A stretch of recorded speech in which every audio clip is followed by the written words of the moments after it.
In the years after World War II, America's skies filled with the roar of jet engines and the shadow of the Cold War grew longer every day. The Air Force needed more than just a new fighter. It needed a machine that could carry nuclear weapons at supersonic speed, punch through the thickest defenses, and still bring its pilot home again.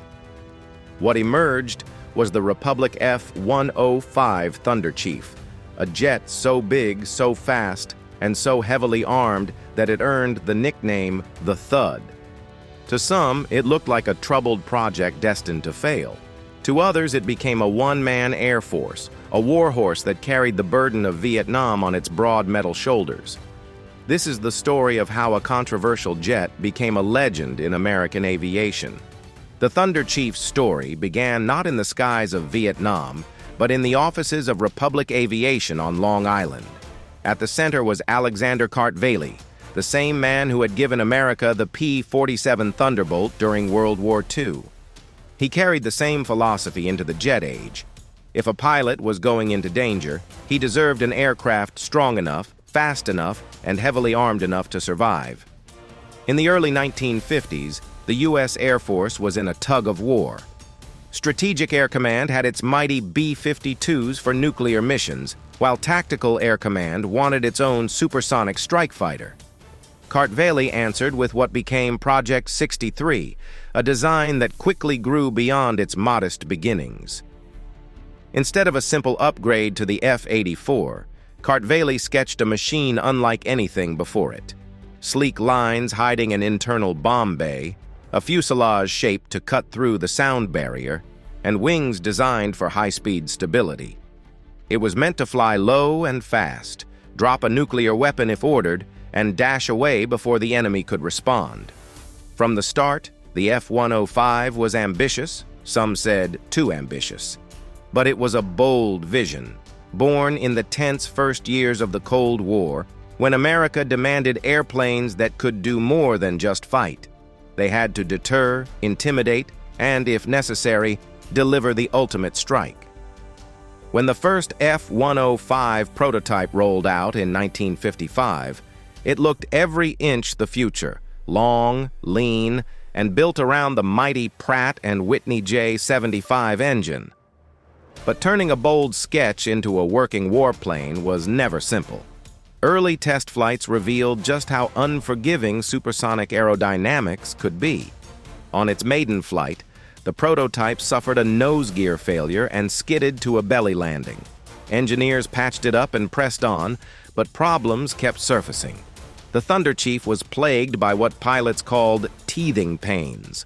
Electrical systems misbehaved. The big engine coughed and stalled at the worst moments. High-speed dives pushed the aircraft to the edge of control, and more than one test pilot had to fight the jet out of a deadly spin.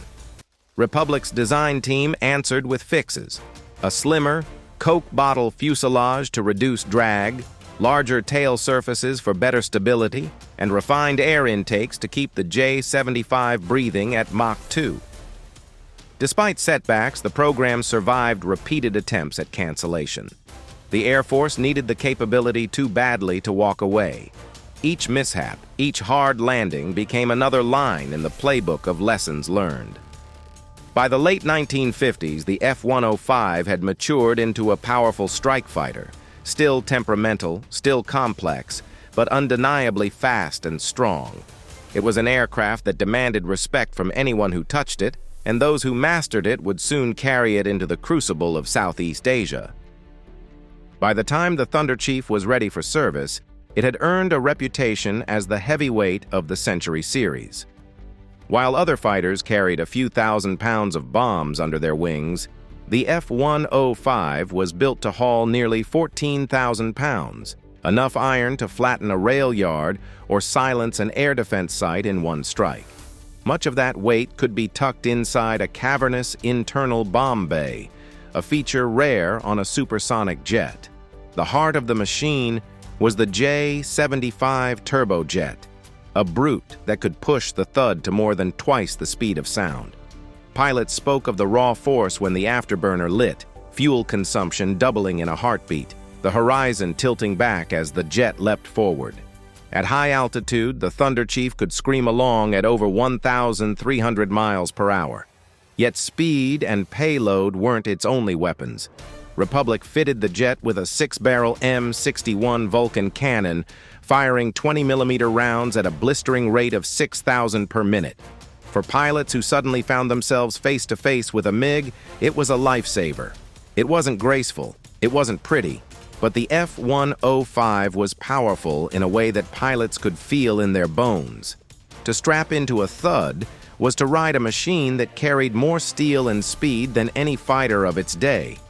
And that mix of brawn and firepower would shape its destiny over the jungles of Vietnam. Like many ambitious warplanes, the Thunderchief didn't stand still.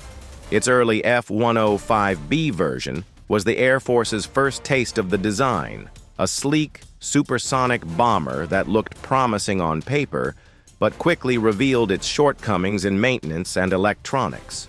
Crews grumbled, pilots sweated through malfunctions, and Republic went back to the drawing board. The answer was the F-105D, the workhorse of the line. With upgraded radar and navigation gear, it could strike targets in almost any weather, day or night. Over 600 were built, making it the most common Thunderchief to see combat in Southeast Asia. Then came the F-105F, a two-seat version. At first it trained new pilots, but the war quickly gave it a new identity. Out of those two-seaters grew the fearsome F-105G Wild Weasel, a jet modified to hunt the very surface-to-air missile sites that threatened American bombers. Armed with radar-seeking missiles, Wild Weasels dove into the teeth of enemy defenses, taunting radar operators to switch on so they could fire back. By then, the nickname Thud had stuck.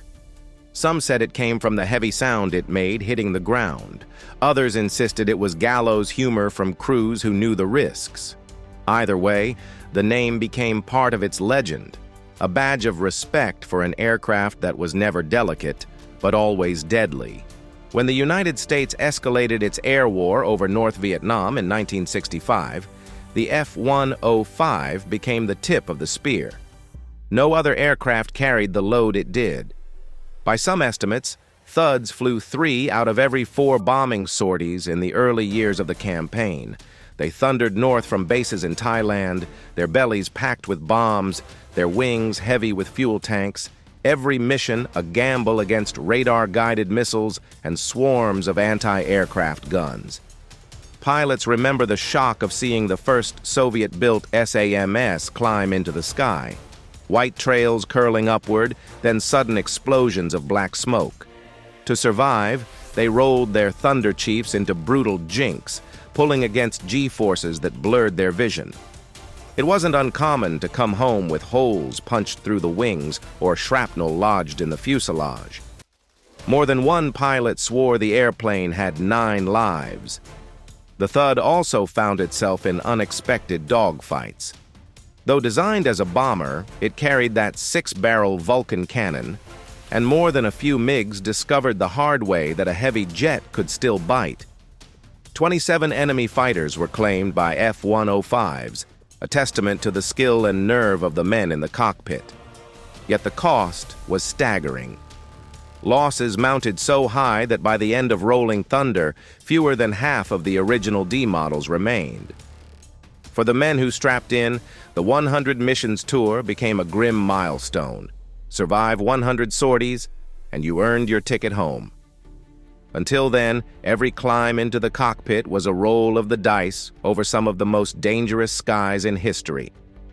For all its complexity, the Thunderchief earned a reputation as a brute that could take punishment and still limp home.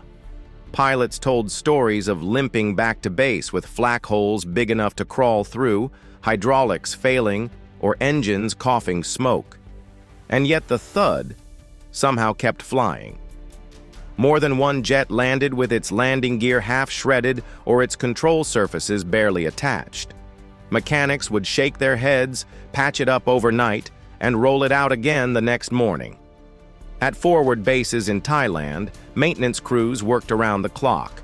In the sweltering heat, with sweat dripping onto the tarmac, they wrestled with the J-75 engine, swapped out panels, and checked every line and fitting. The Thunderchief wasn't an easy jet to maintain, but the ground crews were just as tough as the pilots who flew them. A pilot might complete his 100 missions, but he knew he owed just as much to the men who kept his airplane alive. Readiness rates often topped 90%, remarkable for a high-performance machine operating thousands of miles from home. That reliability gave commanders confidence to send the Thud again and again into the most dangerous skies on Earth. In the end, the F-105 was never a gentle aircraft. It demanded respect, sweat, and sometimes blood. But in return, it proved it could take a beating, bring its pilot home, and be ready to fight another day. Ask any man who flew the Thunderchief, and the memories come fast, some proud, some painful, all unforgettable. They talk about the climb north from Korat or Takli, the fuel gauges dropping, the radio alive with warning calls, then the sudden scream of a missile launch, the cockpit shaking with the thunder of near misses, and the smell of cordite when the Vulcan cannon opened up. For those who lived it, every sortie was etched in memory. The phrase 100 missions became a sacred number. Survive 100 and you could rotate home. The wall in the ready room ticked off each pilot's count, and the closer you got, the more the tension grew. Some made it, many didn't. To this day, survivors say they still hear the voices of friends who never came back. Legends like Robin Olds carried the Thud story beyond the cockpit, speaking blunt truths about the war's failures and the courage of its pilots. Men like Bud Anderson and Tex Hill reminded younger generations that skill and grit had always defined American flyers. And then there was Bob Hoover, whose sheer mastery of an airplane set the standard for what stick and rudder flying meant. Others remember darker chapters, the shock of being shot down, the long years inside the Hanoi Hilton, the endless interrogations and the tap codes on prison walls that became lifelines of hope. For them, the Thunderchief is bound forever to sacrifice. Machines lost, comrades captured, and the weight of freedom carried on young shoulders. In their voices, you hear more than war stories. You hear a bond of brotherhood that time cannot erase, forged in the sky at the controls of a jet that asked everything of them and gave them no easy days. By the time the last Thunderchiefs left combat, the jet had already written its place in history. Fewer than 900 were built, and yet their impact was far greater than numbers suggest. In Vietnam, they carried the bulk of America's bombing effort during the most dangerous years. That burden alone cemented their reputation as the warhorse of tactical air command. The Wild Weasel versions carried that legacy even further. By daring radar operators to reveal themselves, the Thud pioneered a new kind of warfare, suppression of enemy air defenses, that remains a cornerstone of U.S. air strategy today.